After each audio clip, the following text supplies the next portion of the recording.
안녕하세요. K&L 코리아 건덕근 임고은입니다. 애들 배 아픈 애들 너무 많아요. 뭐 장염도 너무 많고 토하는 애들도 많고 한동안 겨울 동안은 노로바이러스 너무 유행했어가지고 저희들도 걸려가지고 되게 고생했어요. 애들 계속 토하고 그랬는데 일단 오늘의 주제는 소아복통입니다. 짜잔.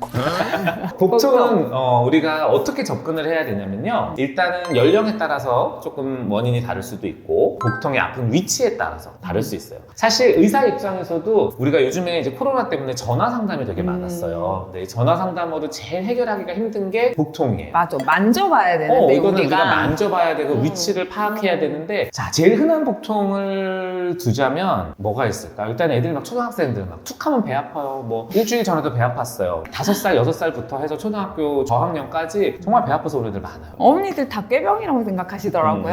근데 꼭 그런 거는 아니고요. 제일 많은 거는 장관막 임파선염, 우리 흔히 배꼽 주변 아프다고 하는 거, 배 가스 차서 아픈 거, 이제 그런 게 제일 많기는 맞아요. 해요. 일단은 정말 아무것도 아닌 우리가 어머님들 흔히 생각하는 꾀병, 뭐 심리적인 걸 수 있고 스트레스성인 걸 수 있어요. 그런 걸 이제 보통 우리가 기능성 복통이라고 해요. 정말 뭐 일시적으로 가스가 찼거나 그냥 스트레스를 받아서 뭐 혈액순환이 좀 덜 됐거나 그래서 그냥 보통 배꼽 주변이 아프죠. 그거는 사실 우리가 뭐 해줄 필요가 없기 때문에 그냥 시간 지나면 좋아진다, 안정을 취하면 된다 뭐 얘기를 하는데 그거랑 이제 감별해야 되는 것들이 있어요. 그래서 장관막 임파선염, 보통은 선행되는 감기나 뭐 염증, 장염 뭐 이런 걸 앓고 나서 배 안에 있는 임파선들이 막 동그랗게 이렇게 붓기 시작을 하는 거예요. 그러면 장이 움직이고 가스가 찰 때마다 걔네들이 눌려서 통증이 심해지는 경우들이 있어요. 실제로 항생제 치료가 필요한 경우들도 있고 그냥 그런 가스 조절제나 이런 장 움직임 도와주는 약 먹으면서 의외로 그런 기다리면 거 좋아지고 진통제 먹으면 좋아지는 경우가 많아요. 그러면 통증도 완화되기는 하고. 근데 사실 우리가 복통 때는 진통제를 쉽게 먹이진 않잖아요. 왜냐? 이제 우리가 걱정하는 거는 급성 복통, 그러니까 뭐 그쵸, 맹장 같은 맹장. 수술이 필요한 그런 복통을 놓칠까봐. 근데 맹장은 진통제로 조절이 잘 안 되기는 하는데 네, 그래도 초반에. 잘 보긴 해야 돼요. 맞아요. 왜냐 맹장은 초반에 열 나는 경우도 많고 그런데 애들은 진짜 감기하고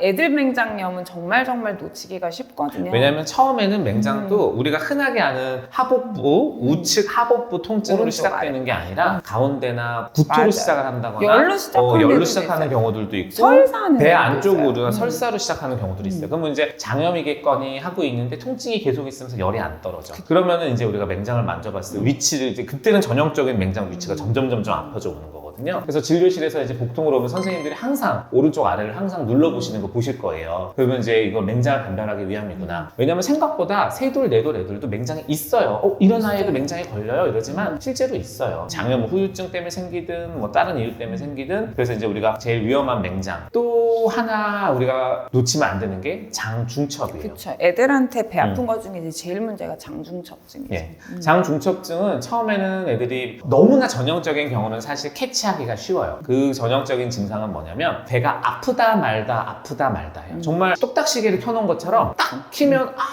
아파 하면서 정말 너무 아파하다가 갑자기 딱 하면 너무 멀쩡하게 갑자기 장난감을 가지고 놀아. 이렇게 사이클릭하게 뭐 1분, 1분, 뭐 5분, 5분 이런 식으로 되게 통증이 있다 하면 바로 그냥 응급실 가셔서 장중첩증을 의심해 봐야 돼요. 근데 애매한 건 장중첩증이 초반에는 그런데 그거를 놓쳤다. 그럼 그다음부터는 애들이 조금 기운이 없어지고 늘어지기 시작하죠. 토를 하기 시작을 하고 뭐 혈변을 봐서 육안적으로 뭔가 혈변을 보면 이제 얘 응급실 가야 되겠다는 느낌이 들긴 하지만 그렇지 않고 이제 토만 하는 경우들이 있어요. 그러면 이제 병원에 와서 진찰을 받고 생각할 수 있는 이제 가지수의 검사를 받으신 다음에 빨리 적시에 치료를 해줘야 큰 위험 없이 좋아지는 게 장중첩증. 장이 이렇게 꼬이는 게 아니고 큰 창자 안에 작은 창자 이렇게 말렸다가 풀렸다 말렸다 풀렸다 이렇게 되기 때문에 이게 주기적으로 아팠다 말았다 하고 그 다음에 이제 이게 확 이렇게 말려 들어갔을 때 애들이 꾸역꾸역 토하죠. 그 다음에 이제 또 하나 위험한 것 중에 하나는 장마비. 이게 이제 우리가 뭐 단즙을 애들 토를 했는데 정말 막 너무 토를 많이 해서 위액이 막 나올 정도까지 이런 거를 이제 넘어선 토가 있어요. 정말 어딘가가 장폐색이나 초록색 토. 마비가 됐을 이런 경우에는 색깔. 우리가 가스를 엑스레이를 딱 찍어보면 막 가스가 빽빽하고 정말 장이 소리를 들었을 때 장 소리가 하나도 안 움직여요. 그래서 이제 그런 경우도 응급실에서 수액을 맞으면서 빨리 조치를 취해줘야 되는 부분이기 때문에 일단은 근데 이제 사실 지금 제가 말씀드린 그 세 가지 정도의 위험한 응급 장 복통은 어머님들이 보기도 이건 병원을 가야 되겠다 싶은 증상들이기 때문에 사실 병원을 오세요. 그래서 사실 그렇게 어렵지는 않을 건데 사실 이게 막 저희가 배 아픈 거에 대해서 이렇게 구체적으로 설명드려도요. 사실 이렇게 위험한 경우는 애를 딱 봤을 때 굉장히 아파 보여요. 어머니들의 직감이 되게 중요해요. 딱 봐서 얘 좀 아파 보인다. 이럴 때는 그냥 고민하지 마시고 병원에 데리고 오시는 게 맞아요. 중요하죠. 그리고 이제 조금 청소년기에 가게 되면은 또 이제 정말 스트레스가 너무 많아져서 그런 걸 수도 있겠지만 과민성 대장염이나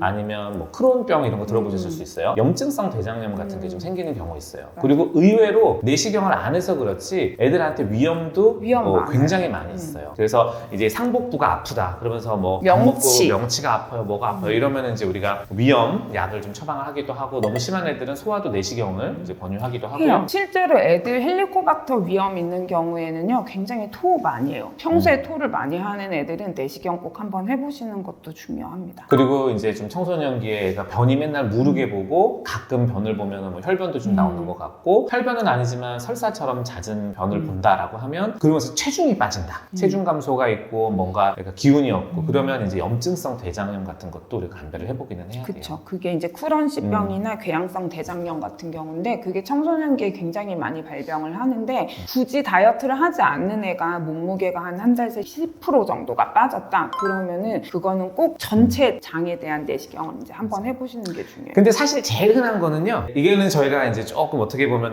좀 이런 거 나 무슨 위험해요 얘기할 것 라고 같지? 할 수 알겠다.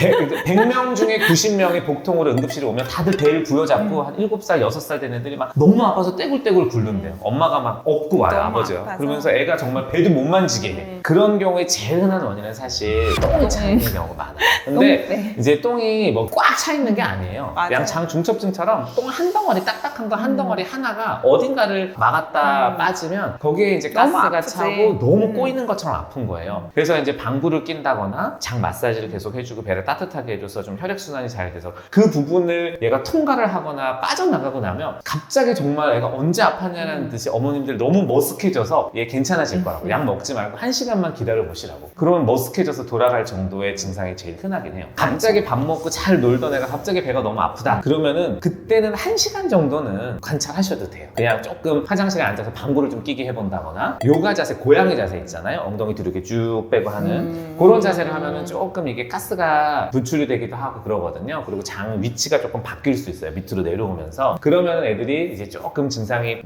조금 완화되는 거. 그건 뭐 과학적인 건 아니에요. 제 그냥 개인적인 그 경험인데 그런 자세를 취해보면 애들이 확실히 조금 더 빨리 좋아지기는 해요. 그래서 이제 증상이 없어졌다라고 하면 응급실에서 흔히 얘기해서 관장하고 좋아졌어요. 막 이러잖아요. 응급실에 가서 배 아파서 갔더니 관장하고 좋아졌어요. 그런 맥락의 이제 복통이었을 수 있다라 생각하시면 돼요. 마지막으로 하나만 덧붙이자면 이제 여자 애들 생리 시작하는 이제 초경 이제 시작하고 이제 생리 오락가락 할 때 의외로 난소가 꼬여가지고 복통이 오는 경우가 있어요. 그거 너무 아프겠다. 네, 그게 맹장인 줄 알았는데 맹장은 멀쩡하네 했는데 이제 난소 이게 배란되면서 난소가 커지면서 꼬여가지고 응급수술하게 되는 경우도 있거든요. 그래서 큰 애들이 갑자기 마치 맹장처럼 그래서 보통은 배꼽 주변 아픈 거는 대부분 위험한 병은 없어요. 가스 차는 경우가 많은데 이 갓 쪽으로 아픈 것들은 그리고 큰 애들 보통 그 나이 애들이 아프다고 대굴대굴 하지 않는데 굉장히 혈세가 안 좋고 생리하는 그런 나이대 여자애들이 너무 배가 아파할 때는 고민하지 마시고 초음파 되는 병원에 가셔서 꼭 초음파를 한번 보시는 게 좋습니다. 사실 이제 오늘 저희가 말씀드렸던 그런 좀 큰 병들, 위험한 병들은 이제 아팠을 때 병원 가시면 저희 소아과 진료하면서 대부분 다 이제 관별이 가능한 질환들이기는 해요. 그래서 만약에 복통이 있다, 1시간 정도는 참아보지만 만약에 통증이나 혈색이 안 좋거나 뭔가 급성으로 얘가 토를 하고 좀 처지는 것 같고 그럴 때는 복통인 경우는 반드시 아이를 데리고 와서 진찰을 하면서 진료를 받아봤으면 좋겠습니다.